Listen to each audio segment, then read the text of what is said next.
Bonsoir à tous. La façon de faire sa bande a radicalement changé avec la sortie des tomes de faction, et aujourd'hui on va voir comment faire sa bande d'Iron Jaws en 2021. Pour commencer, leurs points forts, ils sont très résistants, disposent d'une aptitude qui leur permet de faire un mouvement bonus en direction de l'ennemi, et une aptitude qui leur donne une attaque et leur permet de faire un mouvement bonus à chaque fois qu'ils tuent un combattant adverse. En contrepartie, ils sont chers en points, majoritairement lents, et ils ont un potentiel de dégâts assez inégal au travers de la bande. À présent, voyons un peu le corps de notre bande, les unités à notre disposition. Disponibles à partir de 110 points, nous avons les Hard Boys.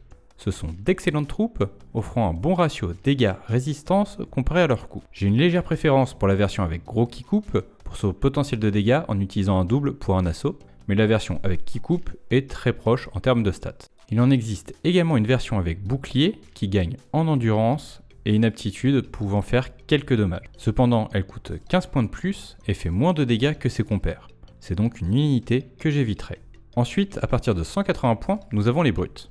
Ils sont encore plus résistants que vos Hard Boys et disposent d'une aptitude sur un double qui augmente de 2 leur force et leur nombre d'attaques contre les cibles disposant de plus de 15 points de vie.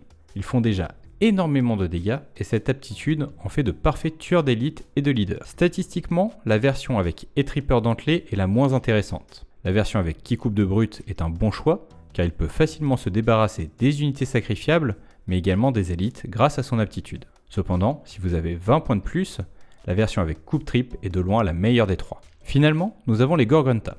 C'est de très loin l'unité la plus rapide de votre bande avec un mouvement de 8. C'est également la plus résistante. La version avec qui coupe a d'ailleurs une résistance bien supérieure à la moyenne du jeu pour son prix. Ils ont également un socle très large, ce qui en fait des unités parfaites pour bloquer la progression de vos adversaires. Ils ont en plus l'aptitude de charge qui leur permet sur un triple de faire des dégâts en arrivant au corps à corps. En contrepartie, ils ont la rune cavalier, ce qui peut être un peu handicapant. Nous en avons deux versions, celle avec étripeur pour 210 points qui gagne un peu en allonge, ce qui ne lui sert pas à grand chose car il est résistant et que vous l'utiliserez sûrement pour bloquer les ennemis au corps à corps, et la version avec qui coupe, qui coûte moins cher et a plus d'attaque, c'est donc ce dernier que j'utiliserai dans mes bandes. Encore plus qu'avant, les leaders vont déterminer la façon dont on réfléchit notre bande. Les leaders Iron Jaws disposent tous d'une aptitude sur un triple qui permet d'augmenter la valeur de mouvement de toutes les figurines à 6 pouces jusqu'à la fin du round. La majorité de votre bande étant très lente, avec seulement un mouvement de 3, cette aptitude est particulièrement utile et compensera ce gros point faible de votre bande. Dans les leaders classiques, nous avons le Hard Boys Boss, qui est une version leader des Hard Boys. C'est le choix le moins cher, mais il n'en demeure pas moins un très bon choix, car il est résistant et fait de bons dégâts pour son prix. Si vous n'avez besoin d'un leader que pour l'aptitude, je prendrai sûrement ce dernier. Ensuite, nous avons la Brute Boss avec qui coupe, qui est une version leader des brutes. Ce dernier n'a pas grand intérêt. Finalement, nous avons les versions Gorgonta Boss, qui peuvent être utiles si vous souhaitez avoir un leader rapide. Dans les leaders disposant d'habilités uniques, nous avons le Mega Boss. Il dispose d'une version améliorée de l'aptitude générale de leader sur un quad qui augmente le rayon d'effet à 9 pouces. Mais c'est surtout une excellente machine à tuer avec une moyenne de 10 blessures par activation, ce qui en fait une menace qui ne peut pas être ignorée sur le champ de bataille. D'autant plus qu'il dispose d'un socle très large, lui permettant de facilement être engagé contre plusieurs adversaires à la fois. Le War Chanter. Il dispose sur un double d'une aptitude qui augmente de 1 le nombre d'attaques au corps à corps de toutes les unités amies à 6 pouces jusqu'à la fin du round. Votre bande étant déjà probablement packée pour pouvoir profiter de l'aptitude de leader, cela offre un parfait complément, ce qui en fait un choix particulièrement intéressant. Le chaman dispose sur un triple d'une aptitude pouvant infliger des dégâts à une unité à 12 pouces. C'est également la seule unité de votre bande disposant d'une attaque à distance. Cependant, avoir votre leader à l'arrière n'a que peu d'intérêt, car vos troupes ne pourront pas profiter de sa compétence. C'est donc un leader que j'éviterai. Finalement, nous avons le Brute Boss avec pince, qui dispose d'une aptitude sur un triple, pouvant empêcher une figurine adverse au corps à corps de faire une action de mouvement ou de désengagement. Malheureusement, cette aptitude a une chance sur 3 de ne pas fonctionner, et comme votre bande a un gros besoin de ces dés d'aptitude, je préfère éviter ce leader. Au final, qu'est-ce qui a changé pour les Iron Jaws ? Déjà, ils ont accès à de nouvelles unités, les Gorgonta, qui leur offrent enfin une unité rapide leur permettant de s'occuper des objectifs. Au niveau des leaders, pas mal de changements, avec de nombreux nouveaux choix, dont les leaders Gorgonta. Attention cependant, bien que la plupart soient issus de monstres et mercenaires, leur profil ou leurs capacités ont changé.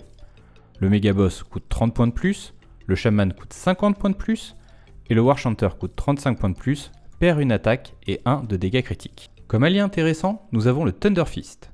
Il dispose d'une excellente attaque à distance, pouvant facilement vous débarrasser des unités sacrifiables adverses, et dispose d'une aptitude sur un double, lui donnant un mouvement ou une attaque bonus après avoir tué une figurine adverse. Autre allié intéressant, le Squigopper Boss. Avec son mouvement de 10 et le vol, ça en fait un excellent choix pour aller s'occuper des objectifs, mais également pour bloquer les unités qui se cachent sur les toits. En conclusion, est-ce que les Iron Jaws est une bande faite pour vous ? Oui, car ce sont des orques.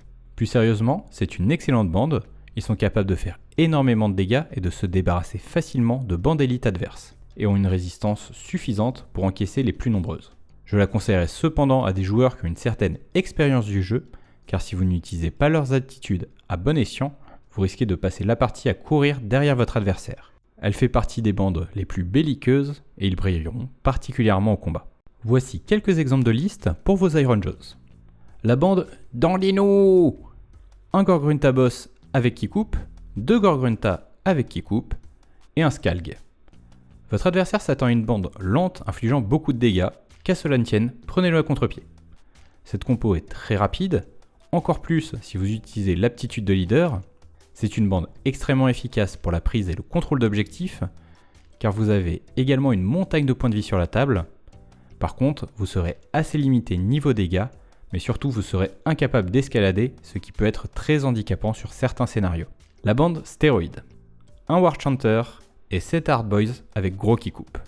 La bande tourne entièrement autour de votre Warchanter, l'idée va être de maximiser son aptitude pour augmenter les attaques de vos boys. Vous pourrez ainsi écraser l'adversaire sous une montagne de dés d'attaque. Si vous pouvez, n'hésitez pas à utiliser l'action attendre afin d'utiliser 2 fois l'aptitude cadence du Warchanter. La bande Old School, un Hardboy boss et 4 brutes avec coupe trip. Si vous aviez déjà une bande d'Iron Jaws et que vous n'avez pas envie d'utiliser les nouvelles unités, c'est une composition qui reste très efficace. Bien sûr, c'est une bande qui reste lente et peu nombreuse, mais vous pouvez faire vraiment énormément de dégâts. Cependant, il ne faudra pas hésiter à utiliser la majorité de vos dés d'aptitude pour les mouvements bonus. Finalement, la bande tournoi. Un méga-boss, un Gorgrunta avec qui coupe, un Hardboys avec gros qui coupe, et 2 brutes avec coupe trip. Nous sommes ici sur une bande très agressive. L'aptitude du méga-boss étant plus large, vous pourrez sûrement affecter 2 de vos groupes avec. Le Gorgrunta va être là pour s'occuper des objectifs bien sûr, mais surtout pour bloquer les adversaires qui essaieraient de s'enfuir. C'est une bande qui a besoin de tuer pour fonctionner. Et merci à tous de m'avoir suivi pour ce nouvel épisode de Faire sa bande en 2021. Je remercie tout particulièrement Arcarius pour son généreux don sur Tipeee, et je compte sur vous tous pour me dire quelle bande vous souhaiteriez voir ensuite.